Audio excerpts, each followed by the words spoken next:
Hebrews chapter 4. Therefore, while the promise of entering his rest still stands, let us be careful that none of you be deemed to have fallen short of it. For we also received the good news just as they did. But the message they heard was of no value to them, since they did not share the faith of those who comprehended it. Now we who have believed enter that rest. As for the others, it is just as God has said, "So I swore on oath in my anger, they shall never enter my rest." And yet his works have been finished since the foundation of the world. For somewhere he has spoken about the seventh day in this manner, and on the seventh day God rested from all his works. And again, as he says in the passage above, "They shall never enter my rest."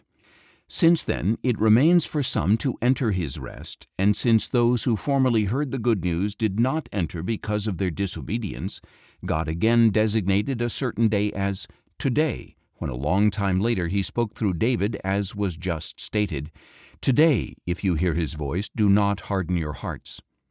For if Joshua had given them rest, God would not have spoken later about another day.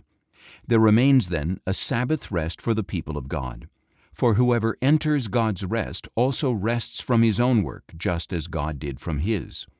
Let us therefore make every effort to enter that rest, so that no one will fall by following the same pattern of disobedience.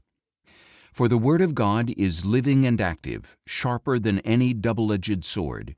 It pierces even to dividing soul and spirit, joints and marrow. It judges the thoughts and intentions of the heart. Nothing in all creation is hidden from God's sight. Everything is uncovered and exposed before the eyes of him to whom we must give account.